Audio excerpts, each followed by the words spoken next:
So today's topic is about operations based on your revenue goals.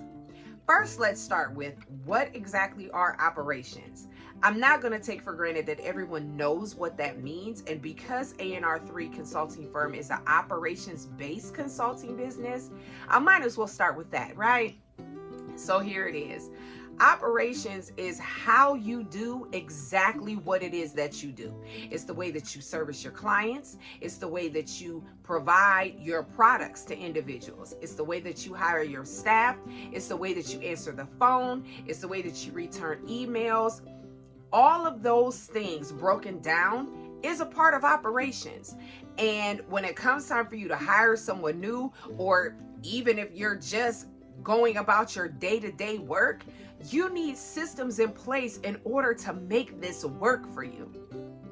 A lot of times people don't realize 80% of the results that you produce are only based on 20% of the work that you do. So if you stop and you think about it, it's like, wow, think about everything that you do. Only 20% of that goes towards actually obtaining the real result. So let's discuss revenue goals. When you think about it, you're thinking about your business and you're like, okay, listen, I have these bills I have to pay. I have these goals that I have. All of these things that I want to have in my life all revolves around the revenue that you're bringing in for your business. So with that being said, when you set your goals, you need to look at the bigger picture, and then it's easier if you narrow it down into smaller pockets. Then that way you can actually streamline it a little bit better. And then if you need to ask for assistance, it's a little bit easier to have someone come in and assist you with certain portions in order for you to reach that ultimate goal. So if you have a goal for the year, say your goal for the year is $100,000, right? I want to hit my 6 figures. For some people, you might be past that already. Okay, well, that's fine. Just for throwing out the sake of a number, I'm going with $100,000. So with that, that means that you need 4 $25,000 quarters. All right, so in order to achieve $25,000 quarters, you have to break that down to, well, how much do you need to make monthly? Now, for some people, it's a no-brainer. I know exactly what I need to do. I can play around with the numbers. I can do 5,000 here, 10,000 here, 10,000 here, right? Sounds like a piece of cake. Well, how does that break down into weeks? You should be tracking your data. So before you set an actual goal for yourself, you need data. That's the only way that you're going to be able to track where you are, where you've come, and where you're going. What is your turnaround rate? Think about it. As soon as you obtain a potential client, what is the turnaround time? How fast are you interacting with that individual? If you're a service-based business, what does the onboarding look like? What does the intake look like? What types of questions do you ask? How many days does it take you to actually get the sale? That's how you maximize, and that's how you track your data. You can say all day long, well, all I need is 3 contracts for $5,000. Okay, that's 15. I'm already there. How long will it take you to achieve that goal? What are the policies and procedures that you have in place for you to be able to get straight to it? Are you spinning your wheels, running all over the place, trying to secure the bag, as everyone would say? Or are you strategic about who you solicit to? You cannot throw a pebble in a lake and expect a full ripple effect. It's only going to go so far. So you're better off having a set target. If your business is products and services, who would best come up off of those types of services that you provide? Those are the people that you need to go to. If you have the type of business that's detailing vehicles, and I'm just throwing that out there as an example, so please don't take offense if this is your business.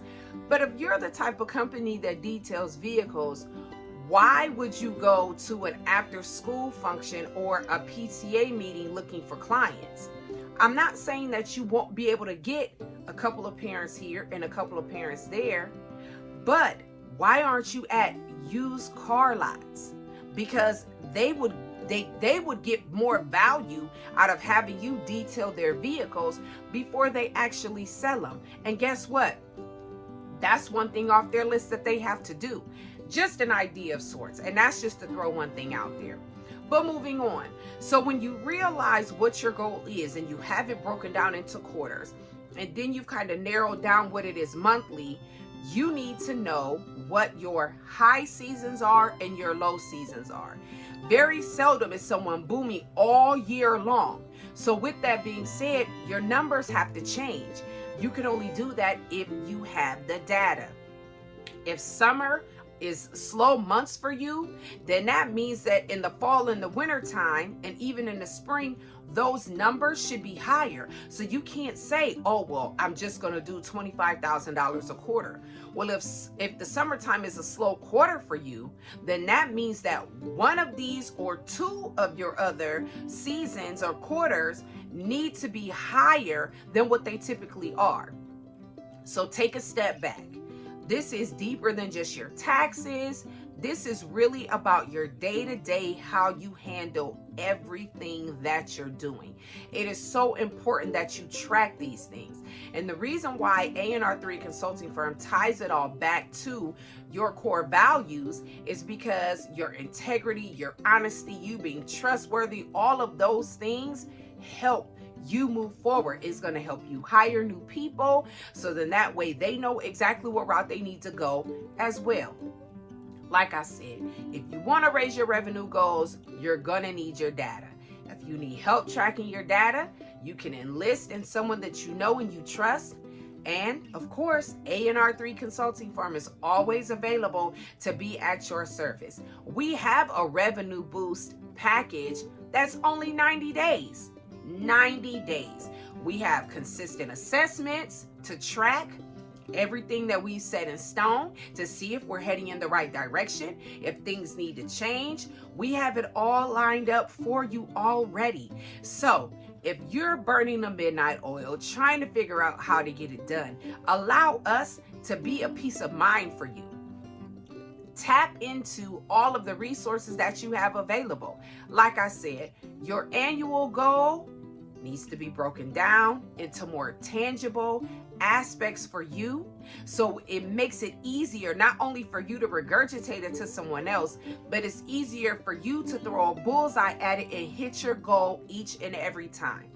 Please don't forget, 80% of the results that you get are based off of 20% of the work that you do. If you need help finding project management systems, I'll put some in the comments below. As always, I like to keep this under 10 minutes. Like, comment, share, and I'll be back later on this week to give you more tips on boosting your revenue and how operations works best for you. Have a good day.